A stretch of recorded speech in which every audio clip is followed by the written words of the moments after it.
Hello, investor. Andrew here for Dark Shark Capital. Tonight, we're going to be revisiting crafting with tailoring. If you followed me at all on social media over the past 5 months, you might have noticed that I had become a little bit disillusioned with crafting as a way to make money in World of Warcraft. Turns out, I was wrong. It's actually an incredibly great way to make money in World of Warcraft. I was just looking at it the wrong way. The issue that I had was the sales that were coming in that I was seeing in the mailbox just weren't very impressive. They weren't very large, and I wasn't getting excited about it. So I kind of just let it go by the wayside. Stopped crafting, but continued to sell my stock. Now what I noticed the other day, looking at my TSM accounting, was there are consistent sales over the past 150 days since I last made a tailoring video. And what that tells me is that despite the fact that some of these items, for example, this reinforced woolen shoulders, might only sell for 71 gold, not a ton, other items do sell for better prices. There's consistent sales. There's the facts. I can't dispute that. Now, it wasn't until I watched a video from a fellow gold maker by the name of Umren, whose video is going to be linked in the slide deck. He made a video about what he crafts for and how he crafts stuff to make money, specifically focusing on the add-on Akis recipe list, which is useful for finding recipes you don't have already.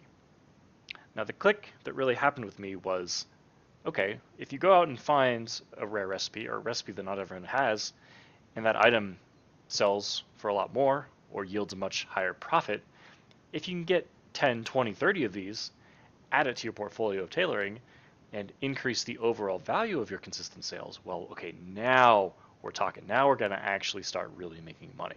And that's the concept that I just hadn't grasped until now. So now that I have come to my senses and decided to start crafting again, I've run into a bit of an issue. The mass restock issue. Now, obviously, I haven't crafted any tailoring stuff in 150 days, so I've got a lot of catching up to do on restocking my inventory. The problem arises when you hit the mass restock button. So for example, I'm going to click on all of my tailoring groups, hit restock, and this is a lot of materials. You know, you get in here, you click gather, you see your list. This is a lot of these. There's so much to do. Running to different alts, going to the auction house, just the auction house stuff alone is almost insurmountable. And for someone like me who doesn't necessarily always have 2 hours to sit through and filter all of this at once, it's just not feasible to do. So what I decided to do was to start breaking my tailoring groups down into expansion subgroups in order to consolidate the materials used for a particular subgroup. So for example, vanilla is actually a bad example. For all of the Burning Crusade crafts, you're going to need netherweave, you're going to need some assortment of primals, and maybe a few other things here and there. Having to go through maybe 10 items, as opposed to, I don't even know how many this is, 100 items, is a lot more manageable and can be done in discrete chunks of time. So what I'm going to do is do a little bit more rearranging of my groups, and we'll come back and go through an example of how doing this in little chunks can better optimize your time with crafting. All right, I don't want to bore everyone with going through all of these different groups and sorting things out, but I do actually want to point out something very useful regarding Tradesco Master group management. So here I am in my bracers subgroup. I've created a subgroup within the bracers called BC bracers. I know that the netherweave bracers are a Burning Crusade craft, and I believe they're the only one in here. I'm just going to do a quick little look through. It's actually quite easy to see. Plus the fact that I just have very few Burning Crusade recipes to begin with. Looks like we're good there. Okay, so once you've got a subgroup with some items that you want to move somewhere else, if you go into the Management tab and this new parent group, you can open this up, and what you can do is you can select a different subgroup or a different parent group to move the subgroup that you're in underneath. So if I hit this, hit OK, my BC Bracers subgroup has moved underneath my BC group.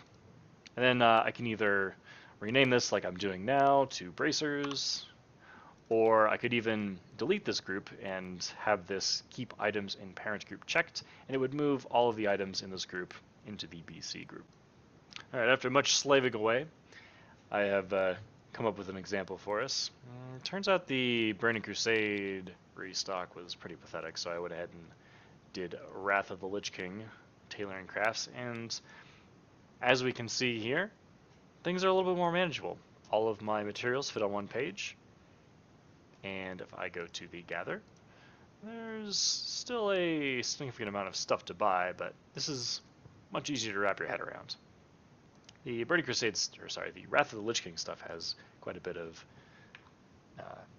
the old daily cooldown stuff to do, which no longer requires the daily cooldown, but still is, a bit of a pain to get. So this stuff will still, take a significant amount of work, but it's much easier to kind of conceptualize and comprehend. So I'm going to give this a whirl with the rest of everything and hopefully wind up with some very workable groups.